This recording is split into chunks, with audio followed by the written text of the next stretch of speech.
Masih bersama saya Budiman Tanurjo di satu meja The Forum. Bung Masinton Pasaribu, kapan PDIP akan melangkah mengajukan surat kepada pimpinan DPR untuk mengajukan hak angket?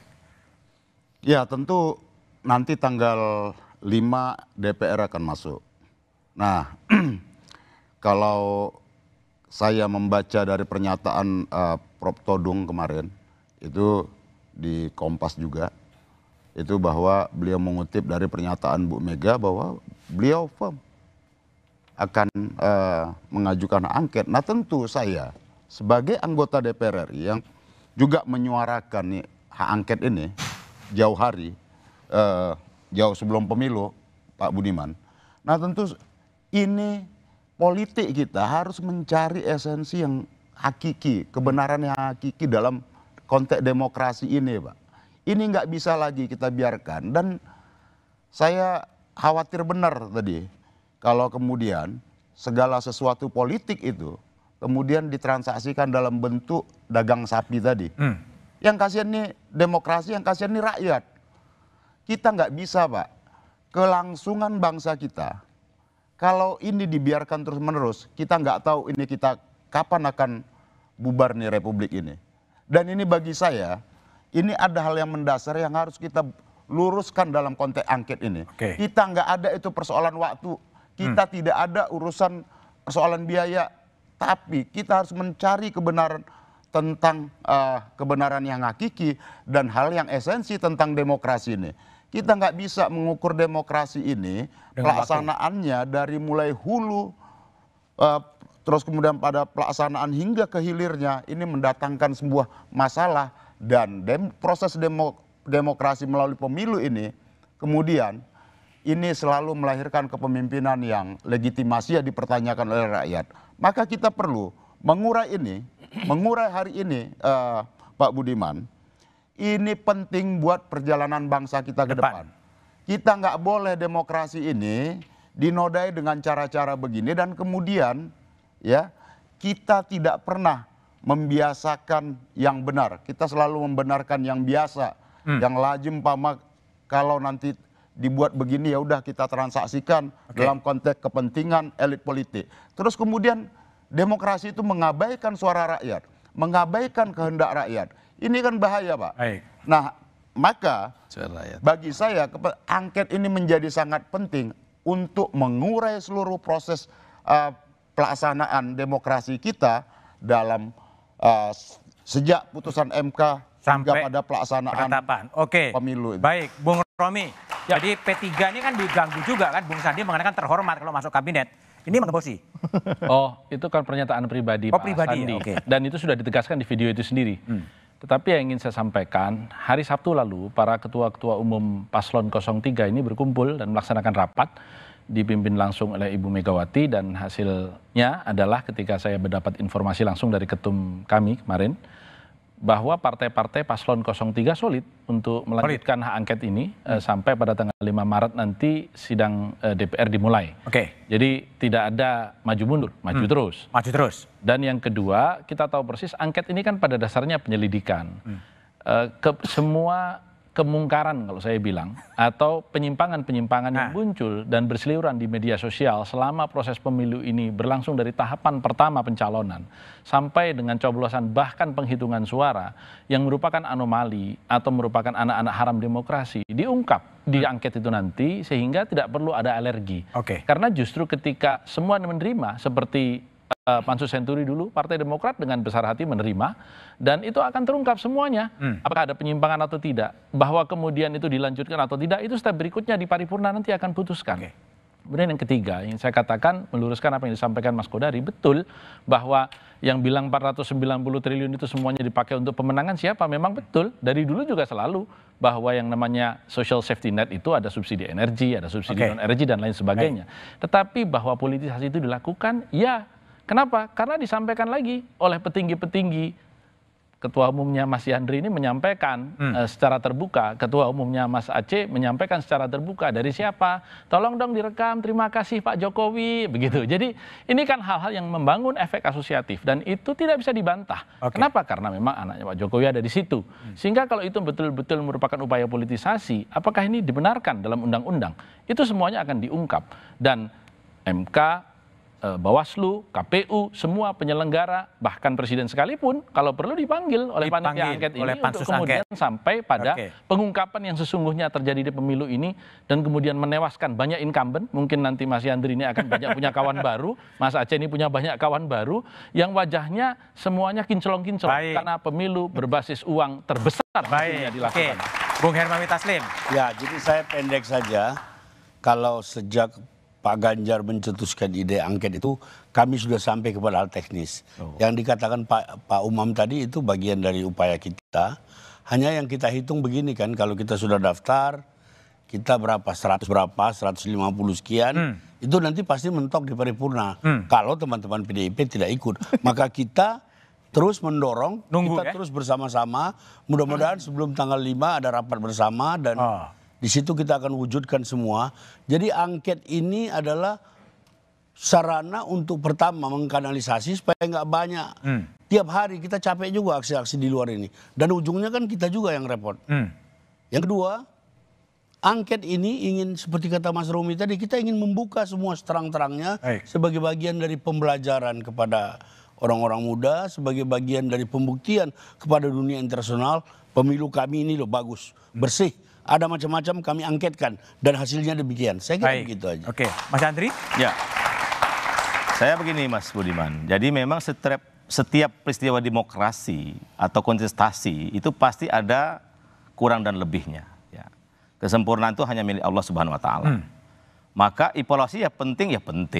Tapi saya bilang tadi, misalkan kata Bang Taslim tadi banyak laporan-laporan, nggak apa-apa. Ya Nasdem bawa ke rapat-rapat kerja melalui fraksi mereka, bisa kok. Dan itu bisa diperdalam melalui tadi saya bilang itu rapat kerja di masing-masing komisi. Nah kemudian saya juga nggak setuju kalau misalkan hak angket ini mengataskan rakyat terus. Ya rakyat yang mana? Tentu kan pemilih Pak Prabowo kan lebih banyak. Walaupun hasil rekapitulasi belum selesai. Tapi kami meyakini insya Allah Pak Prabowo dan Mas Gibran ditetapkan sebagai pemenang. Walaupun kita harus menunggu. Artinya saya meyakini rakyat hari ini maunya guyup Mas Budi. Guyup. Pemilu sudah selesai. Semua kontestan sudah menunjukkan kehebatan-kehebatannya. Tapi kan bilik suara yang menentukan. Dan tanggal 14 Februari itu fakta yang nggak bisa dibantah. Dan semua masyarakat senang kok. Saya tanya di Banten, kenapa Pak Prabowo menang? Ya awalnya saya mau milih Ganjar Pak. Tapi kelihatan Ganjar sudah pasti nggak menang, apalagi 2 putaran. Kami pindah aja ke Pak Prabowo. Jadi memang masyarakat ingin guyup. Dan mereka pemilu itu memilih pemimpin bukan mencari permusuhan. Jadi saya meyakini hak angket ini walaupun nggak dibendung ya insya Allah memang nggak akan jadi. Nggak akan jadi. Baik, Bung Aceh gimana? Ya, bagi saya suara rakyat itu puncaknya adalah pada tanggal 14 Februari kemarin. Dan itu hasilnya sebagaimana pemilu-pemilu sebelumnya bisa tercermin dari hitung cepat. Karena itu maka kita tidak bisa tidak menghormati terhadap 58% tersebut. Yang sekarang proses perhitungan manualnya berlangsung hingga pada saat akhir nanti. Nah, itu adalah suara rakyat yang harus betul-betul kita hargai mereka keberadaannya. Ya, karena itu maka saya juga menyampaikan dalam berbagai kesempatan, tak ada gading yang tak retak. Ya. Semua potensi terhadap berbagai kontestasi pemilu itu bukan hanya terjadi pada pilpres tapi juga terjadi pada pileg. Tadi yang disampaikan oleh Mas Romi menunjukkan bahwa ini bukan hanya pilpres tapi pileg juga. Tetapi kan kita sudah menyepakati bersama. Kita sudah punya pengalaman di dalam pemilu dan pilpres langsung maupun pemilu legislatif selama 5 kali. Dan tidak ada di dalam proses tersebut sengaja kita membuat satu ruang di mana demokrasi kita diatur di dalam satu mekanisme yang disepakati bersama. Kalau kita tidak percaya terhadap mekanisme yang terjadi di dalam Bawaslu atau KPU atau DKPP atau mungkin kita terhadap Mahkamah Konstitusi, lalu apakah kita merepresentasikan semua kekuatan yang 58% itu? Jadi karena itu menurut saya masyarakat, saya yakin betul mereka menginginkan bahwa kita sama-sama move on. Baik, Bung Umam, seberapa urgent sebetulnya angket itu? Kalau ditanya urgent atau tidak, tentu ini tetap menjadi sebuah tanggung jawab moral, Mas Budiman, untuk mempertanggungjawabkan tentang kredibilitas dari penyelenggaraan pemilu. Memang dalam konteks ini angket itu menjadi sebuah pertarungan politik yang akan menentukan legitimasi pemerintahan selanjutnya, termasuk juga berpotensi menciptakan crash landing bagi pemerintahan Pak Jokowi. Oleh karena itu kontestasi ini akan terus terjadi dan kita tahu tampaknya juga akan ada sebuah operasi politik untuk memitigasi bagaimana kemudian supaya hak angket ini juga bisa ternetralisir dengan baik.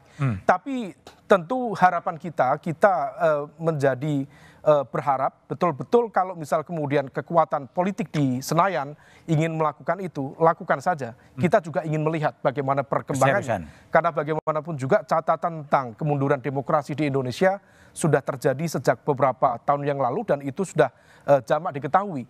Hanya saja kemudian seringkali masyarakat sipil itu menjadi tadi kena prank karena pergerakan dari aktor-aktor kekuatan di elit Senayan itu seringkali tidak linear dengan harapan dari kekuatan civil society itu sendiri. Baik, Kodari? Ya. Per hari ini saya terus terang belum begitu yakin dengan hak angket, bukan karena soal pergerakan dari partai politik ya, tetapi lebih kepada soal permasalahannya sendiri sebetulnya saya belum cukup jelas definisikan oleh aktor angket ya, termasuk juga target-targetnya.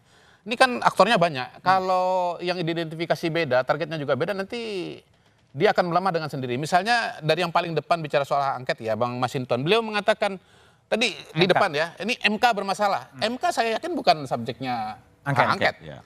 Kemudian dia ngomong 3 periode, Kodari juga bukan pemerintah, pasti bukan gitu loh.